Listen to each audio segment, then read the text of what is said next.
नाजरीन, अस्सलाम वालेकुम। वेलकम टू इलम स्टोरी टीवी।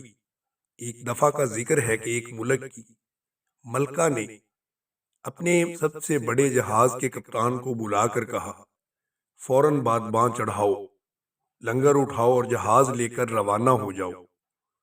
तुम कोशिश करके दुनिया के उन हिस्सों में भी जाओ जहां अब तक जाने का किसी को इत्फाक नहीं हुआ है, और वहां जो चीज तुमको सबसे ज्यादा उम्दा, अजीब और कीमती नजर आए, जहाज में भर कर ले आओ। कीमत की हरगिज परवाह न करना। मैं एक बार अपने मुल्क वालों को ऐसी चीज दिखाना चाहती हूँ जिसे हकीकी मानों में सबसे ज्यादा कीमती और एक आसमानी नेमत कहा जा सके। अब सोच विचार की जरूरत नहीं थी। कप्तान फौरन साहल पर पहुंचा और अपने सब मल्लाहों को जमा किया और जहाज के बागबान खोलकर उसका लंगर उठाया। जहाज चल पड़ा और कुछ देर समंदर के बीच में पहुंच गया। उस वक्त उसने अपने तमाम नायबों और कारकुनों को बुलाकर मशवरा किया कि कहाँ चलना और क्या खरीदना चाहिए। जितने मुंह उतनी ही बातें। किसी ने कहा कि उम्दा रेशम से बेहतर कोई चीज नहीं हो सकती। किसी ने कहा कि ऐसे जेवरात खरीदे जाएं जिनकी बनावट और साख्त बिल्कुल नई हो। किसी ने कहा कि क्यों ना आला किस्म के नीलम, जमुर्द, लाल और यकूत और बड़े बड़े मोती खरीदे जाएं और फिर अपनी निगरानी में इनके जेवरात तैयार करवाए जाएं। लेकिन इन सब चैमगोइयों के दौरान में एक कमजोर सा मल्लाह, जिसके बारे में कहा जा सकता था कि वो हमेशा फाके करता रहा है, किसी कदर हिचकिचाता हुआ बोला, मालूम होता है कि तुम लोगों पर कभी बुरा वक्त नहीं आया, इसलिए तुम चीज को सही कदरों कीमत को नहीं देख पाओगे।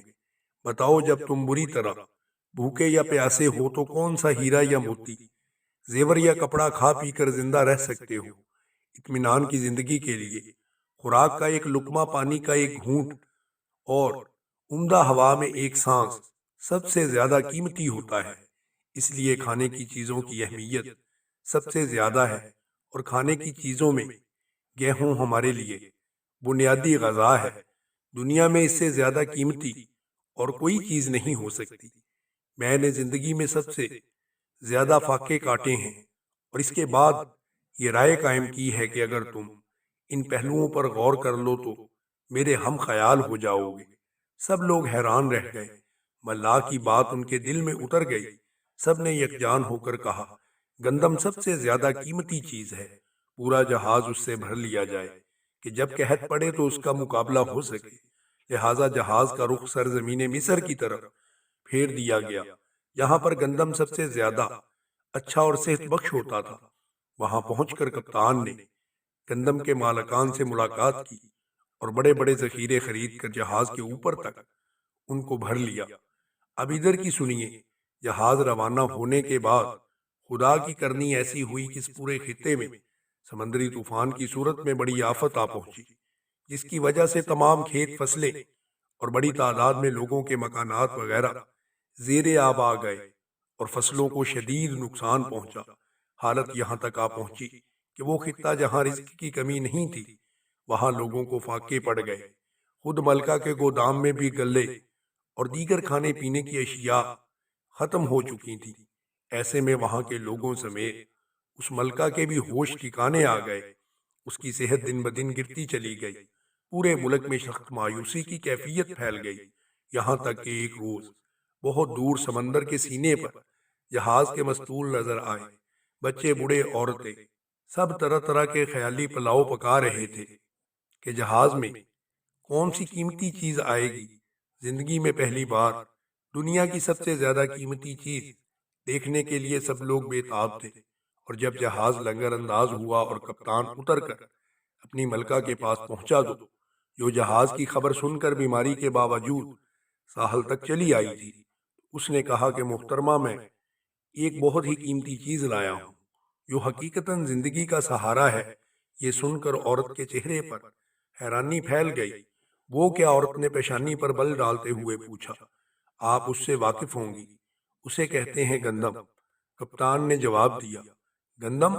मलका ने हैरान होकर आखिरी लफ्ज दोहराया کیا کہا گندم؟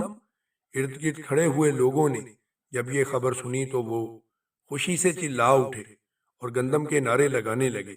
ملکہ نے ارد گرد کے لوگوں کے یہ تاثرات دیکھے تو اس کے چہرے پر وجود حیرانگی کی جگہ مسکراہٹ پھیل گئی اور وہ بھی خوشی سے چلا اٹھی، گندم وہ کمال کر دیا! اس کڑے وقت میں وافر مقدار میں گندم کی صورت میں کوئی دوسری چیز قیمتی ہو ہی نہیں سکتی۔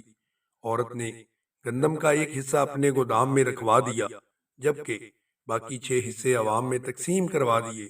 یوں اس کمزور ملاح کی دور اندیشی سے نہ صرف ملکہ خوش ہوئی بلکہ خطے کے پورے لوگ اس خزانے سے مستفید ہو گئے۔ دوستو، اگر آپ کو ہماری کہانی پسند آئی ہو تو ہمارے چینل کو سبسکرائب کریں اور ہماری ویڈیو کو شیئر کریں۔